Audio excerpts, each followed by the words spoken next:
what a great day it's going to be here at Amaroo Park in Sydney. We've got the final round of the James Hardie Building Products AMSCAR Series for touring cars, of course. We've got a round of the Australian Gold Star Series for Formula Holden. The great news there, of course, is that our own Neil Crompton is on pole position. Also got the ultimate round, the final round of the Formula Ford Driver to Europe Series. It could not get any closer. Sensational racing indeed. They're on the grid for the first event, Crompton the Star. Here's Mike Raymond. Thank you, Garry Wilkinson. And there's Neil Crompton in the Dulux Auto colour route, sitting there, number 7. Our co-commentator on all the 7 Network broadcasts. Very proud to see him on pole today. Hasn't had a very long career in open wheelers, a little bit of touring car racing where he's excelled. Let's take a look at the grid. Neil Crompton in the ICI Dulux Auto colour route. 44.04, Mark McLaughlin, 44.26, shares the front row. Johnny Smith, welcome back today for John, 44.48 in qualifying. Simon Kane in another roll, 44.88 from 5 is Rowan Enslow. Surprising to see Rowan down the grid that far. Sam Astudi in 45.24 qualifying yesterday on the Romano Spa. From position number 720 is Peter Duhlmann with a 46.82 qualifying. From 8 is Tony Blanch in another roll, 46.92, and rounding out the 9, Chris Hocking, 46.98. That's the entire field, 9 starters for this round of the CAMS Gold Star Series for Formula Holden. Drivers are on their warm-up lap at the moment. And the man who has been outstanding, really, is Rowan Enslow in the series up to this time. But a fairly poor qualifying effort from Rowan here at Amaroo Park Raceway. Expect him to be fairly competitive, though, in the round that we'll be showing you on television this afternoon. Greg Pee-wee Siddle is a talent scout for just about all the European formulas, an Australian who spends a lot of time in Europe, and he joins us in the commentary box this afternoon. Pee-wee, nice to have you along. Thanks very much, Mike. Was that a big wrap? Yeah, too much. You feel like you've discovered Nicky Loud. Yeah, it's just to pick up on Neil Crompton. I mean, this is very, very impressive of what he's done today. I mean, not only is he on pole, he's substantially on pole position, and he's done very few miles at all this year in racing, let alone in this formula racing. And I think you'll see a good performance from him today here. Well, they're coming in. The man who'll keep him very honest at the start is Mark McLaughlin from South Australia in the Elfin, 44.26. The thing we should point out that the outright track record here at Amaroo Park Raceway is held by Johnny Bow in the Viscanda sports car, and his qualifying time yesterday, Neil, was 0.4 of a second under the outright track record, and I know he is really G'd up to try and win the start and then break the record. Yeah, I think, yeah, if he gets clear away, then the only thing will be in his mind to do that. I don't think he'll have much opposition from these other people. Getting ready, and off they go. Crompton wins the start, but jumping out very quickly indeed. Behind them was Simon Kane. He'll drop into second, heading up the hill for the first time. Crompton clear at the top of the hill, dropping down into Dunlop Loop for the first time, and here they come. McLaughlin picks up second on the way through down to the loop. Looking for Rowan Enslow. He's still well back in the pack as they exit the loop and work down the back straight on the way to Sutton's. And it looks like the kid's in front in the Dulux Auto colour route. Good start. Good start by Neil, yes. I think he'll be initially just thinking getting a lot of heat into these tyres as quick as he can. Pull out a lead on McLaughlin's behind him, and then he'll be away, I think. I don't think they'll have any problems from these guys. I was surprised just how much quicker he was, really, than Rowan Enslow. That's a bit twitchy there on cold tyres as they make the run up now to complete the first of 20 circuits for the Gold Star round, the CAMS Formula Holden round, and Crompton's clear heading up the hill from McLaughlin. Yeah, I think one of the things that was Neil's advantage at this circuit, he's done a lot of miles at this circuit, in the BMW in particular, when he competed in the AMSCAR series last year with Peter Brock. And that's held him in good stead, I think, Mike. Yeah, I'm sure it has. Sam Astudi moves up to third in the BAP Romano, known as the Romano Spa 001. You get the sauna later, I guess. Oh, and a brake lock up there from Neil Crompton. Closes them up just a little bit. McLaughlin's still sitting in second. I remember Astudi really did look exceptionally fast at Winton, but then threw it all away. He qualified 6th. He's up to 3rd there. Johnny Smith also having a run today. We'll pick up on him a little later. Car number 27. I know I've said it once or twice before, and I'm not wanting to upset the those environmentally concerned in the sport. But I've heard a lot of arguments going that these cars really should have 6 into 1 pipes to make them sound like race cars. Yes, apparently they have done an experiment with one of the cars in Melbourne, and they said that there is quite a large noise factor from them. Oh, is there? And the Joe public would probably appeal to them more. Well, starting to get a bit close up in the lead here, as down on the inside comes Mark McLaughlin. Crompton floats it out. Tries to keep it back under control again as they come round for the completion of another lap. McLaughlin getting fairly serious at this stage. Let's have a look at what happened here. Tony Blanche, I believe, in car number 3, loops it. Had a big lose here yesterday, did Tony? Yeah, I think he might have been just bumped by that car behind him who was docking, I think. Hocking, sorry. So he's got underway again, so the field is still intact with 9 starters, 9 runners at the moment. Crompton still leads, doing it for Dulux Auto Colour. Being strong supporters of the team this year, along with the Sydney Holden dealer network. Triple M. I think Neil's having a few problems with his brakes in that previous corner there, and this is where McLaughlin pulls up on him quite substantially. It's pretty tight up the front.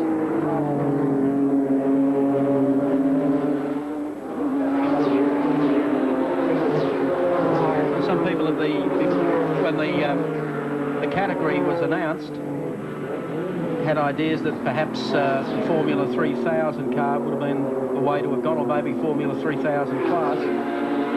It would be pretty hard trying to go to Europe, I believe, at the moment, trying to come up with a Formula 3000 and bring it back here and convert. Yes.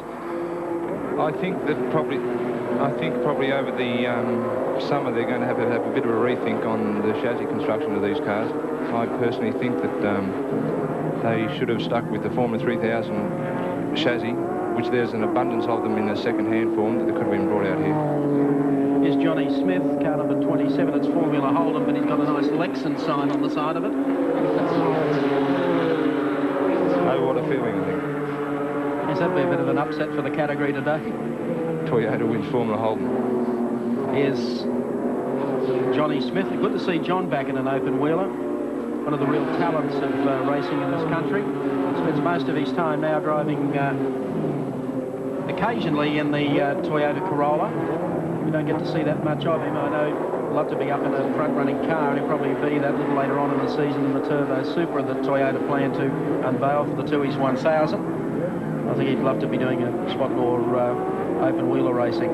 Crompton still leads. McLaughlin in second. Estudi in third. Johnny Smith is fourth as they go across the start-finishing line. Yeah, with John, I think he's been itching all year, or since this series has started, to get in Formula Holden.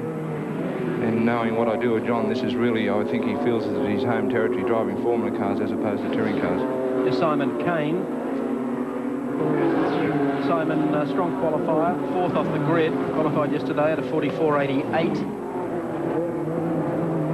One thing I guess we have to compliment, that's a number of the drivers on the way they've turned out the cars. When the series started, I guess the 7 car was without doubt the best turned out car, and the others were left wanting in that regard. They've spent a lot of time on the appearance of the vehicles, and it really has improved over the last couple of meetings.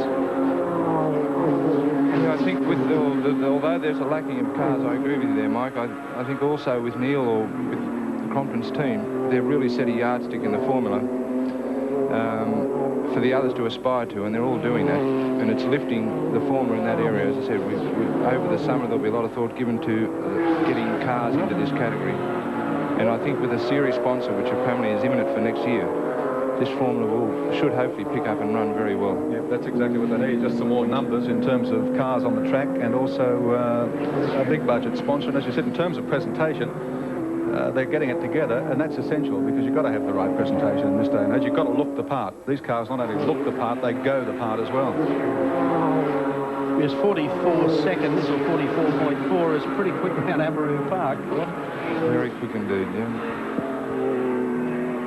So Crompton at this stage leading it comfortably, moves on to the back straight, heading down to Sutton's corner. We'll see the gap. He's opening a gap now over Mark McLaughlin.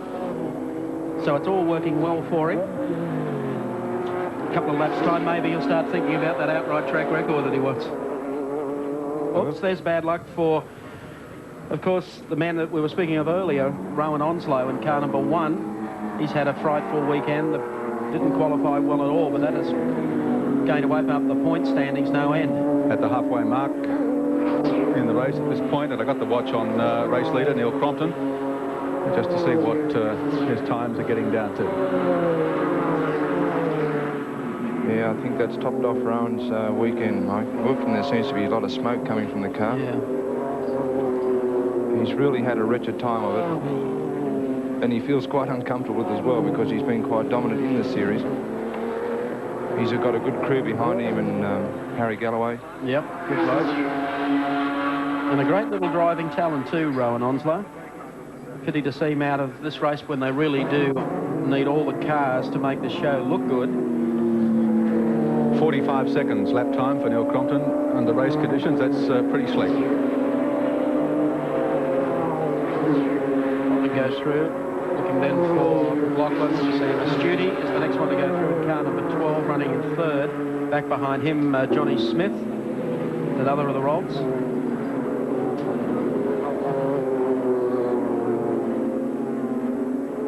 It's a young guy here, Sam Studi, bit of an unknown quantity, who's proving very competitive in this formula.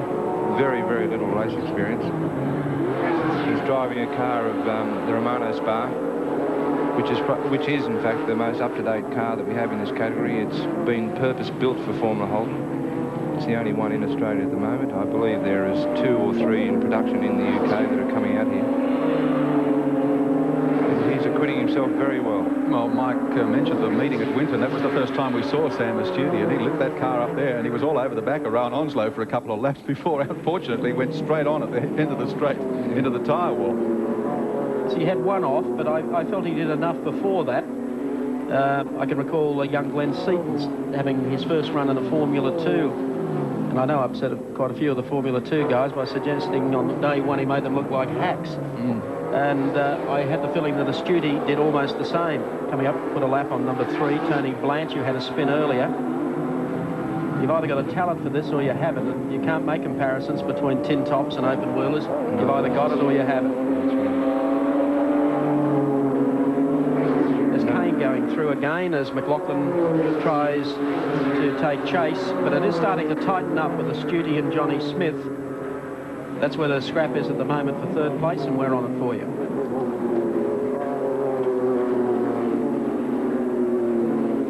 There's McLaughlin running second behind Neil Crompton. He comes down the back straight after going through Sutton's corner. Orphan has been beautifully turned out. He's been with it from the opening round of the series.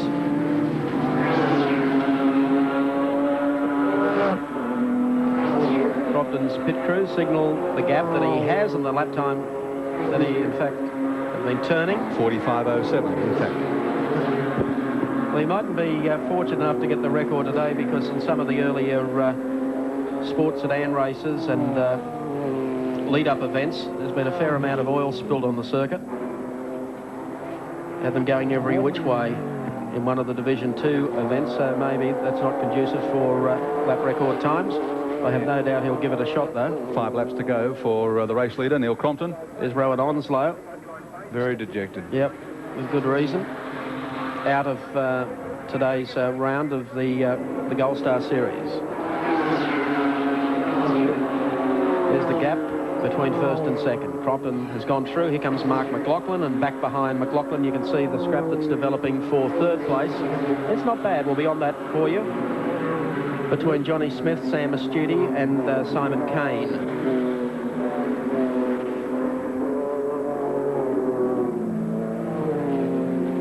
Let those go down the back straight. And now you'll be able to see the gap.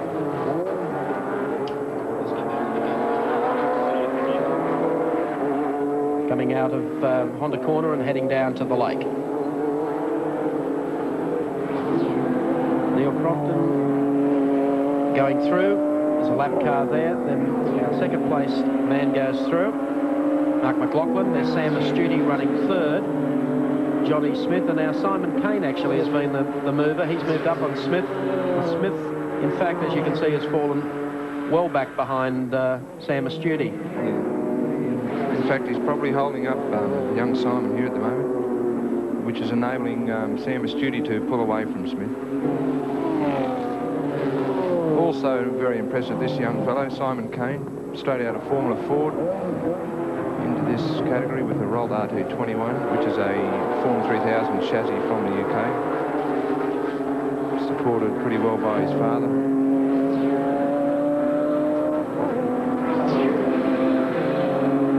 And very young. Yep. Hopefully have a big future here in this category in the years to come. Smithy's still doing well with the Formula Lexan Holden there. And Kane hasn't given up the chase after him. Well, I think it'll be a deserving victory this afternoon in this round to Neil Crompton. I guess one's got to remain totally impartial, but it's hard not to be proud of the young lad. Always fancied wanting to be a racing driver, like probably so many of you sitting out there watching television, but he applied himself well. Had a couple of dogs early in his career to drive. Always wanted to do the open wheeler trick and put together this Formula Holden drive after it appeared that Holden wouldn't be contesting the touring car championship this year and would come in for the endurance races. And by golly, I tell you what, he surprised a lot of people. Yes, his driving's very good, showing up very well here, Mike. And not only that, he's very dedicated to what he's doing and works extremely hard at it to raise money, to present him and his car and his team well for his sponsors. As I said before, he really is, or his operation, or his team, has been the yardstick in this formula, and it's made the others around to lift their act. There he goes up the hill, up Bitcher Pave, and that gap opening all the time over Mark McLaughlin. It's well out now. Sam Astute still holding down third place. I guess one has to ask the question, where does this formula go from here? Obviously, they need a lot more cars. Well, I think, as I said before, that over the summer they'll have to give a lot of thought to that. And as what I believe, there will be a sponsor imminent next year. And then once they get the numbers, it should be very similar to what they have in Europe in Formula 3000. Coming up to take the last lap board. Neil Crompton crossed the line. There's Mark McLaughlin now taking it. So Crompton's disappeared up the hill. Sam Astute still holding down third place.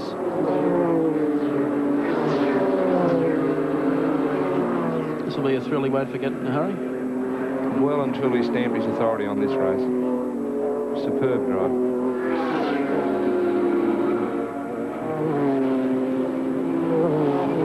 Come down the back straight through Sutton's Corner for the final time. And there's Neil's on wheels heading down to the lake corner for the final time.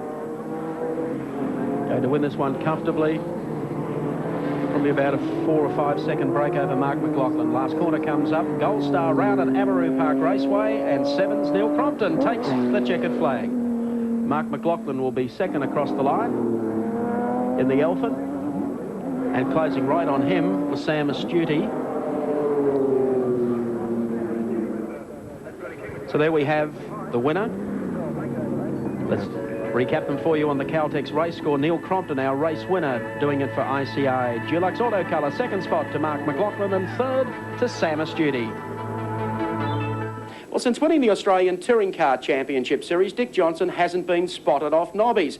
He's been in the United States brushing up on his NASCAR technique. He's already contested 3 meetings. Last weekend it was at Talladega. Next weekend they move on to the road course at Watkins Glen in New York, and then rounding up the campaign at Michigan International Speedway. Dick had quite an awakening last weekend at Talladega, where the boys get on the hammer in good old Alabama. Talladega, Alabama is the fastest track on the NASCAR Winston Cup Trail. It measures 2.66 miles and the turns are banked at 33 degrees. Talladega still holds the world stock car qualifying record, 212.809 miles an hour. It was set back in 1987 by Bill Elliott in a Ford Thunderbird. But that was before NASCAR introduced carburetor restrictor plates to slow up the stockers. 100,000 fans have packed into the Super Speedway for this year's DieHard 500. It's 100 degrees out in the bleachers, so spare a thought for the racers as they prepare to take to the track. Here's the way they'll line up. Pole to short track racer Mark Martin with Darrell Waltrip alongside in the Tide Chevrolet. Row 2, 87 Classic winner Bill Elliott and defending champion Kenny Schrader. Row 3, Hard Luck Harry Gatt in the Skull Bandit and Texan Terry Labonte in the Budweiser 4. Row 4, and it's Morgan Sheppard in the Valvoline Pontiac and Davey Allison in the Haviline entry. Topping the 10 in row 5, Kyle Petty and Dale Earnhardt in the Goodrich Chevy Ultima, with Australia's Dick Johnson and Paddy Moise splitting the 18th row. There's $1 million up for grabs. Time to get the hammer down.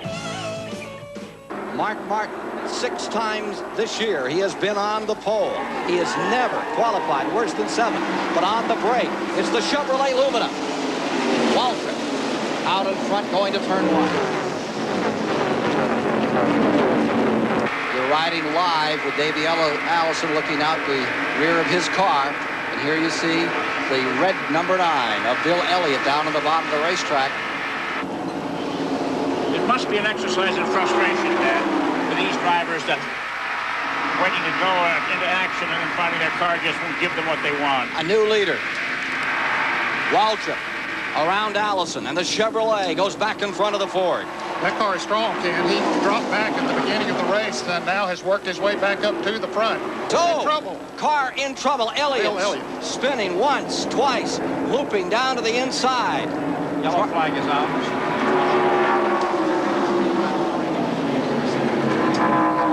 Just touches the wall. Yellow is out. From inside Sterling Marlin's car, let's take another look at what happened to Bill Elliott, defending Winston Cup champion. Watch this.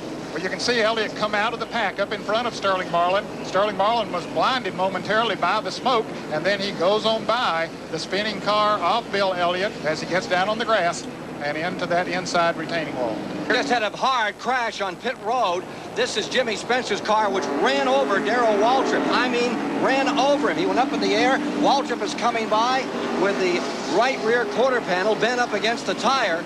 Well, you can see the pit road is very crowded. Darrell Waltrip already has his service, and he started out. He and Davey Allison and Jimmy Spencer in the blue car comes down, hits Waltrip. You can see the front end of Spencer's car go up in the air. He spins into the grass, but a lot of damage to the right rear quarter panel of Darrell Waltrip's car.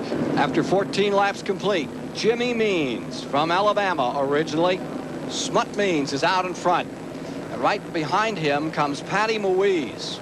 Then comes the Australian Johnson, Gibbs, and Davey Allison in 5th as they get ready to resume. Here they are coming down for the flag from Harold Kinder. Pass only on the right, and here's Wilson going all the way to the top of the track, up in the marbles as he tries to get around, and they are away. On the charge is Waltrip. He is knocking down cars as he tries to get back up in this cluster battling for the lead. Morgan Sheppard out in front. He has been tremendously consistent in these races at Talladega and Daytona. 3 previous events this year, right up in the hunt each time. And there you see Mark Martin in the number 6. Now here's 17, Waltrip, bombarding up through the pack as he tries to get back into this thing. Into 2nd place, Schrader on the inside, drops it down in there. And as they come around, you have Morgan Sheppard first. Now Ken Schrader in 2nd and challenging from Sterling Marlin. Challenging Kyle Petty. We've got trouble out of turn 4. Jeff Bodine, Michael Waltrip, Rusty Wallace. Car number 10 of Derek Cope. Neil Bonnet was down on the grass. Could be more to come. Darrell Waltrip. He just barely misses it. Here comes the other cars. They don't know whether they go high or low. There's so much smoke out there. Well, Jeff Bodine in the yellow car on the left of your screen coming off of turn 4.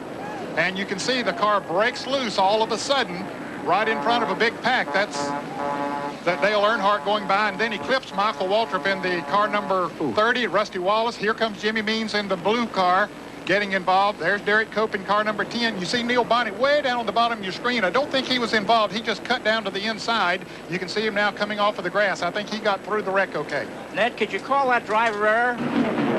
Back under green, 33 complete. 2 cautions thus far. Davey Allison out to a good lead. He got a good start. Alan Kowicki dropping back.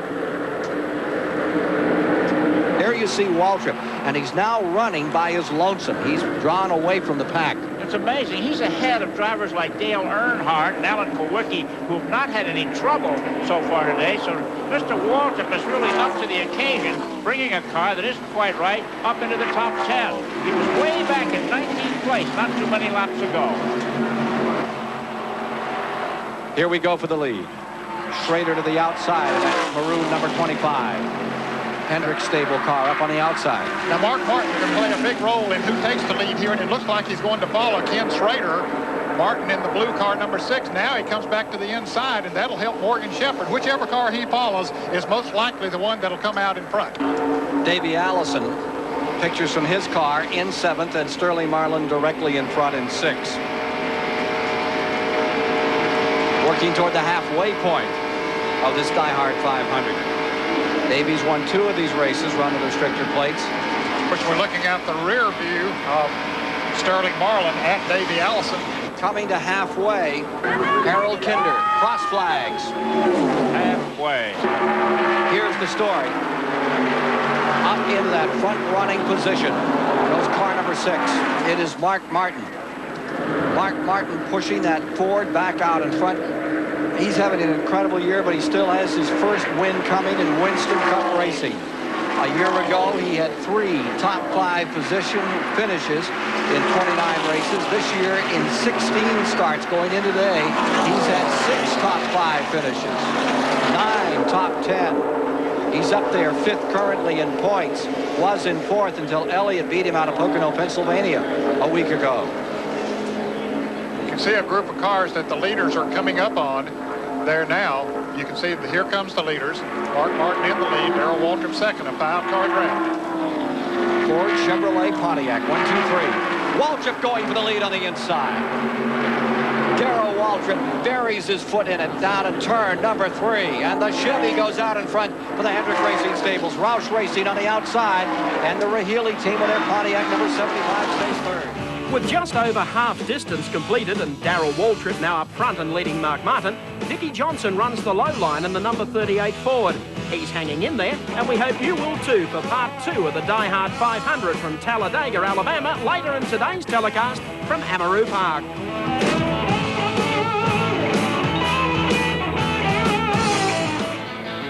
And welcome back to Sydney's Amaroo Park Raceway. While the spectators were just sunning themselves here in the break, we've been able to show you part 1 of the DieHard Talladega 500. We'll have part 2 for you a little later in the show. In the meantime, we've got something a little unusual, the Formula Vee Invitation and Celebrity Race. Car number 87, Charlie Cox, General Manager of News Talk 87 2GB in Sydney on pole. Brian Callahan starts on the outside of the front row. Peter Finlay from 3, Rob Luck from 4, Barry Lake from position number 5, Peter McKay from 6, Graham Howard from 7, Wally Story from 8, 9 is Colin Bond, 10 is Kevin Bartlett, and our very own Wilco will be starting in this, out of position number 15, as you can see. Just a celebrity race, Brian Wilshire, and there's Bucko Balhausen, as they refer to him in Borneo. These big green helmets sticking up, and joining us again for commentary, and well done, young fella, Neil Crompton. Thank you, Mike. I'm looking forward to this Formula Vee invitation with an assortment of stars and friends and all sorts of people, as you can well see. Number 12, Brian Wilshire. What sort of a helmet's that? Oh, okay, they're off and running, and actually first off the grid 21 was Brian Callahan. Charlie Cox missed a gear there. Heads up the hill. There's one gone off, almost clouded the Charlie Cox is still missing gears, I think. Yes, he's trying to make his way to the top of the hill. Gee, I hope he's had electrocution lessons. Or was that elocution from Peter Peters? Dropping down into Dunlop Loop. Cox picks up the pace going through there. Car number 1. Steve Normoyle. It's all the recipe for disaster here. Pick them up with Kevin Bartlett there in car number 5. Twice Australian driving champion, a winner at Bathurst. Colin Bond's in there. Rowan Onslow is there. Car number 89 is Michael Stahl. He's picked the only pink machine in the field. Michael's from Wheels magazine. So who have we got cleaning up here? It's a good margin. It's not bad. I think it's Callahan, actually. We'll double check them for you as they come across the line. Car number 18, I got a funny feeling it's Wally Story. Yes. It certainly is. Wal's our suspension engineer on the Dulux Rolt, so he's had a busy weekend. Car number 7. Wilco's waiting for them to reverse up on him. Wilco wants Wally to come round so that he can be in front of him. 21 going through. Brian Callahan. Be seeing a little later today in the 2 heats of the AMSCAR Touring Car Series. I think Peter McKay's second at the moment as we look here at Wally, is it? Through the left-hander at Toledo. Is Count Dracula lurking behind? Peter McKay in second spot. We'll try and go back through the field and show you as many of the racing celebs and a couple of the media celebs, particularly Charlie Cox and Brian Wilshire from 2GB. Kevin Bartlett, I think, is third. There's KB.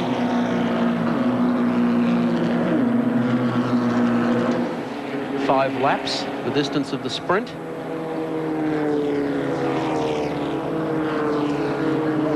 That one's fourth place, going through. There's a couple of ring-ins, I'm sure of that. That's Peter Finlay, who runs a very successful advanced driving school here in New South Wales. That's Bondi, car number 2.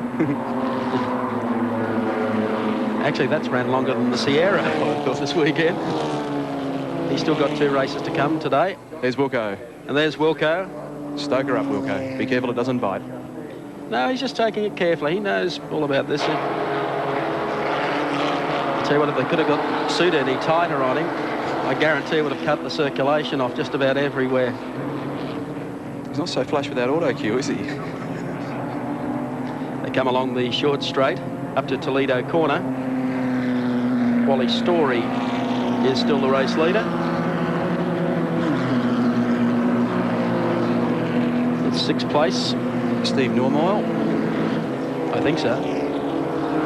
Another of the journalists in the field, motoring journalist. The real pity of this was that it's not really a media celebrity race, and it's not really a racing car celebrities race. It's a mixture of both, and I think it would have been better having it with some of the old timers like Bartlett and so forth, or some of the slower ones. Some of the media guys. There's Wilco. Green helmet was splendid. Scarf blowing. Jury on the rise. At least he's out there having a go and enjoying it. They're even picking on him in our truck. That's his first step. I believe he's planning on doing a bit of production car racing later on. There's Wally. He's a little bit braver getting up onto the wall. Last lap forward comes out. Actually, Gary had one thing in mind, although he started just about dead last on the grid. Survival, wasn't it? No, it wasn't survival. Well, it was the fact that he didn't want to be lapped. And I don't think he will be. So Wally Story drops down into Dunlop Loop for the final time. It's Peter McKay, sometimes racer, sometimes journalist. He's getting a little bit closer to Mr. Story. There's Kevin Bartlett closing in on Peter McKay, their former teammates, and they're all closing in on Garry Wilkinson. No, I don't think they'll catch him inside the distance. Could be a photo finish. Wally's bearing down on him at a great rate of knots.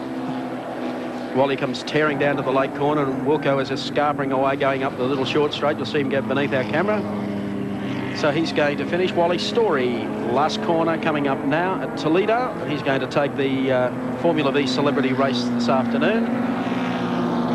Comes up now to take the checkered flag. Here comes KB for a run at second, and almost gets him, but not quite. Peter McKay will pick up second out of that, and Kevin Bartlett third. Little harmless fun at Amaroo Park this afternoon with the celebrity race. Hope you enjoyed it.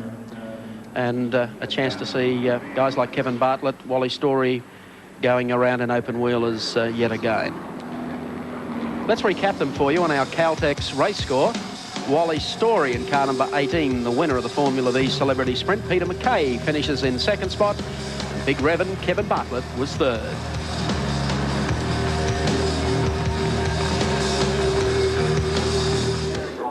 It's not as easy as it looks. I don't care what they say.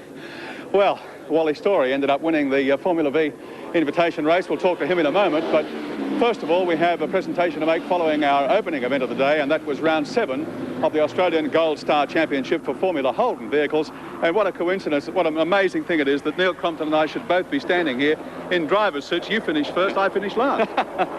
Well, it's very obvious that I taught you everything I know. Mate, I'll have to keep watching you a bit closer in future because it's a bit hectic out there, even, dare I say it, in Formula Vees. Indeed it is. Of course, we didn't, sort of take the proverbial out of you or anything like that, Garry. No. We took it very straight and we watched closely and we were very impressed with what we saw. In fact, you almost caused me my most embarrassing moment on television about 30 seconds ago because I thought I was going to have to interview myself after the Australian Drivers' Championship win. I was going as slow as I could, but I had cramps in both legs. Those cars are so damn small. Motorsport Director from CAMS, Tim Schenken, is here to make the presentation to Neil Crompton for winning today's round of the Gold Star Championship.